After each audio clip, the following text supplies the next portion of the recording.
साथियों, मेरे चैनल से जुड़ने के लिए सब्सक्राइब बटन को प्रेस कर दीजिए और यदि आप चाहते हैं कि नया वीडियो अपलोड होते ही आपको मैसेज मिल जाए तो बेल आइकन को भी ऑन कर दीजिए। मेरे प्रिय दर्शकों, जय श्री राधे। मैं अंकुर जोशी आप सभी का अंकुर एस्ट्रोलॉजी चैनल में बहुत बहुत स्वागत करता हूं। प्रिय दर्शकों, लगभग हर व्यक्ति व्यापार करके लाभ कमाना चाहता है, हर व्यक्ति व्यापार करना चाहता है, लेकिन हर किसी का दिल इतना मजबूत नहीं होता है कि वो व्यापार में रिस्क ले सके। इसके पीछे जो है कई कारण हो सकते हैं कि पूंजी ना हो, है ना, और पूंजी यदि हो तो रिस्क नहीं ले सकता हो ऐसा व्यक्ति। भाग्य का साथ भी जरूरी है। तो ये बहुत सारी चीज़ें जो है हमें देखनी होती है। इसके साथ ही देखिए, आज मैं आपको ज्योतिष से संबंधित और हमारी कुंडली से संबंधित बहुत ही रोचक बातें बताने वाला हूँ। यदि आप ज्योतिष सीख रहे हैं तो यह एपिसोड आपके लिए अत्यंत ही उपयोगी साबित होने वाला है।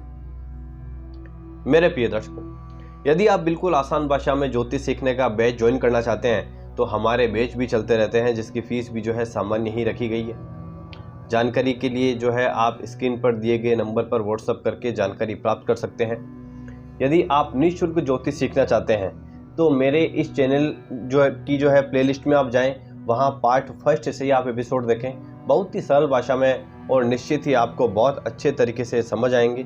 यदि उस एपिसोड से संबंधित कोई मन में आपके प्रश्न हैं तो उसी एपिसोड के नीचे कमेंट में आप अपना प्रश्न लिख दें, वहाँ निश्चित ही आपके प्रश्न का जवाब दिया जाएगा। इसके साथ ही यदि आपने अभी तक मेरे चैनल को सब्सक्राइब नहीं किया है तो चैनल को सब्सक्राइब करके बेल आइकन जरूर दबा दीजिएगा, ताकि जब भी कोई नया एपिसोड अपलोड हो तो आपको नोटिफिकेशन प्राप्त हो जाए।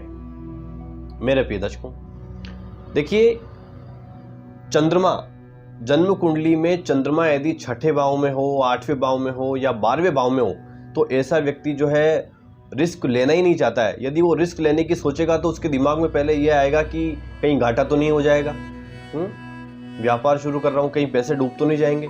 तो ये पॉजिटिव बात कोई सोच नहीं पाएगा, घबराहट रहेगी ऐसे व्यक्ति के मन में। हाँ, इसी के साथ ही लग्नेश यानी कि लग्न भाव के स्वामी यदि नकारात्मक है, अशुभ है, नीच के हैं, गलत भाव में बैठे हुए हैं, पापी ग्रहों के प्रभाव में है, तो भी जो है नकारात्मक विचार ही दिमाग में आएंगे कि कहीं लॉस तो नहीं हो जाएगा व्यापार में, है ना। तो ऐसा व्यक्ति जो है नौकरी करने की ही सोचता है। इसके अलावा देखिए, बहुत इंपॉर्टेंट बात कि नकारात्मक विचारों को भी सकारात्मक किया जा सकता है ना। खराब को भी सही तरीके से यदि हम प्रयोग करें, खराब बातों को भी, खराब चीज़ों को भी हम यदि सही तरीके से प्रयोग करें तो उसका बहुत अच्छा बेनिफिट, बहुत अच्छा फ़ायदा लिया जा सकता है। जैसे जो है मतलब जैसे पशु पक्षी, जैसे गाय जो है, गाय को हम हरा चारा डालते हैं, ठीक है, उससे जो गोबर निकलता है वो वैसे एक तरीके से तो वेस्ट है, लेकिन उस गोबर की जो है हम खाद बनाकर उससे फसल पैदा की जा सकती है। इसके साथ ही देखिए, जो बिजली होती है ना, जो करंट होता है वो किसी की भी जान ले सकता है, ठीक है, लेकिन उसी बिजली को सही तरीके से प्रयोग करने के बाद हम सभी सुख सुविधाओं का जो है लाभ प्राप्त कर सकते हैं। तो इस तरह जो है, इस तरह के विचार यदि दिमाग में पैदा यदि हो जाएंगे तो कुछ भी किया जा सकता है, कुछ भी असंभव नहीं है।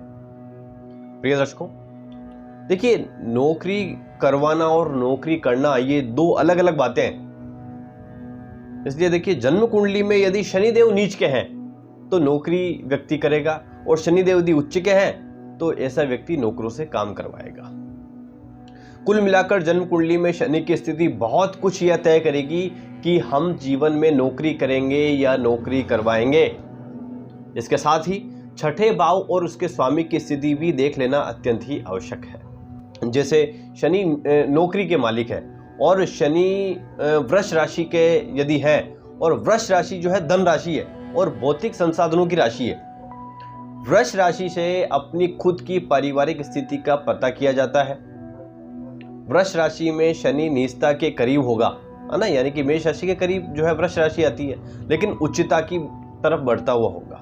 इसके प्रभाव से जातक धन और भौतिक सामानों की या भौतिक संसाधनों के प्रति जो है काम करने के लिए उत्सुक रहेगा। यदि शनिदेव वृषभ राशि में है और शनिदेव की तीसरी दृष्टि यदि कर्क राशि पर होगी, कर्क राशि चंद्रमा की राशि है, और कर्क राशि को माता, मन, मकान, पानी वाली कोई भी वस्तुएं, चांदी, चावल, जनता और वाहन के बारे में जो है हम इसको देखते हैं, सुख सुविधाओं के बारे में देखते हैं। तो ऐसे में जो है जातक का जो काम करने का जो मन है वो भौतिक साधनों को जुटाने में या धन के लिए, ऐसे जो है क्षेत्रों में सबसे पहले ऐसे व्यक्ति का ध्यान जाएगा।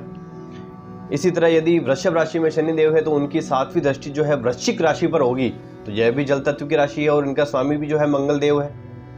देखिए यह जो राशि है यह मृत्यु के बाद प्राप्त धन की राशि है, कि जो संपत्ति मौत के बाद प्राप्त होती है, हमारी मृत्यु के बाद प्राप्त होती है, उसके बारे में भी इसी राशि से जाना जाता है। देखिए किसी के संपत्ति को बेचकर उसके मध्य जो है प्राप्त किए जाने वाले कमीशन, है ना, यानी कि हमने कोई डील करवा दी, कमीशन प्राप्त हो गया, तो जातक जब नौकरी करेगा तो उसका ध्यान जो है इन कामों की तरफ जाएगा। नौकरी करते करते सोचेगा कहीं से कमीशन मिल जाए।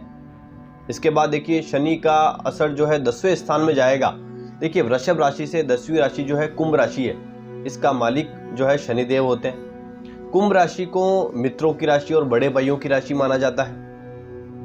देखिए जातक का ध्यान अभी जो मैंने कार्य बताए हैं उन कार्यों में अपने मित्रों और बड़े भाई की तरफ भी जाता है। कहने का तात्पर्य है कि वह इन सबके सहयोग यानी मित्रों और भाइयों के सहयोग के बिना नौकरी प्राप्त करने में ऐसे व्यक्ति को मुश्किलों का सामना करना पड़ता है। देखिए शनि देव का की जो भूमिका है हमारे जीवन में बहुत बड़ी होती है, चाहे वो प्रोफेशन हो चाहे हमारे कर्म हो। शनि हमें हमारे कर्मों के फल देते हैं, ठीक है, और प्रोफेशन में भी शनि देव की बहुत बड़ी भूमिका होती है। हम नौकरी करेंगे या व्यापार करेंगे, ये शनि देव भी बहुत कुछ बता देते हैं। तो देखिए शनि देव का संबंध यदि हमारे 6ठे भाव से हो गया है और शनि देव के द्वारा यदि नौकरी नहीं दी जाती है तो शनि पर किसी भी अन्य ग्रह का ये प्रभाव माना जाएगा। ये फिर हमें देखना पड़ेगा कि कौन कौन से ग्रह जो है शनि देव पर प्रभाव डाल रहे हैं। इसके साथ ही देखिए दूसरे ग्रहों के द्वारा दिए जाने वाले प्रभावों से और शनि देव की कमजोरी से यदि नौकरी मिलती है तो शनि देव को मजबूत किया जा सकता है। प्रिय दर्शकों, नौकरी का मालिक शनि है, लेकिन शनि की युति यदि 6ठे भाव के मालिक से है और दोनों मिलकर 6ठे भाव से ही अपना संबंध जो है स्थापित किए हुए हैं, यानी कि उनका रिलेशन किसी भी तरीके से 6ठे भाव से बन रहा है, तो नौकरी के लिए यह बहुत ही अच्छी स्थिति रहेगी। ऐसी स्थिति में ऐसा व्यक्ति जो है नौकरी करके बहुत आगे जा सकता है। मैंने क्या बताया आपको, रिपीट कर रहा हूँ वापस, कि जो है शनि देव की युति यदि 6ठे भाव के मालिक के साथ है, 6ठे भाव के स्वामी के साथ है और दोनों ही मिलकर 6ठे भाव से किसी भी प्रकार का अपना संबंध बन रहा है, या तो जो है किसी भी प्रकार से दृष्टि बन रही है 6ठे भाव से, तो ऐसा व्यक्ति जो है नौकरी में बहुत आगे जा सकता है, सक्सेस हो सकता है।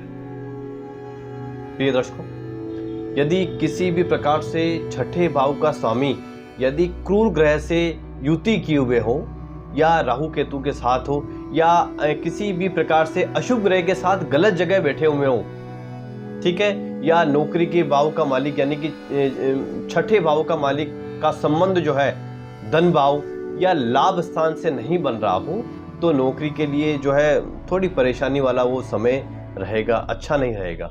यानी कि देखिए 6ठे भाव का संबंध यदि एकादश भाव से बन जाएगा या द्वितीय भाव से बन जाएगा, तो ऐसी स्थिति में नौकरी से लाभ प्राप्त करने के बहुत अच्छे योग बन जाते हैं।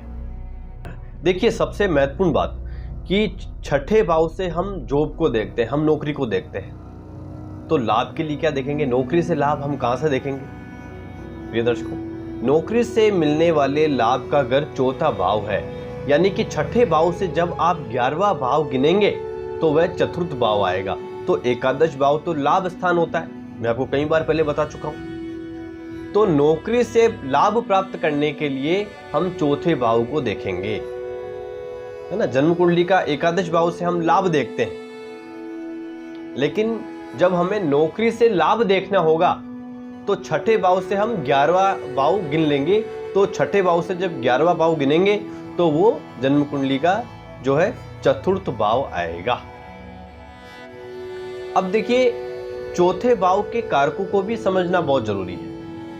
देखिए 4थे भाव में यदि कोई खराब ग्रह है और नौकरी के भाव के मालिक यदि यानी कि नौकरी के भाव के स्वामी यदि कोई दुश्मन ग्रह है ना, तो वह जो है नौकरी ऐसे में जो है ऐसा व्यक्ति नौकरी नहीं कर पाएगा।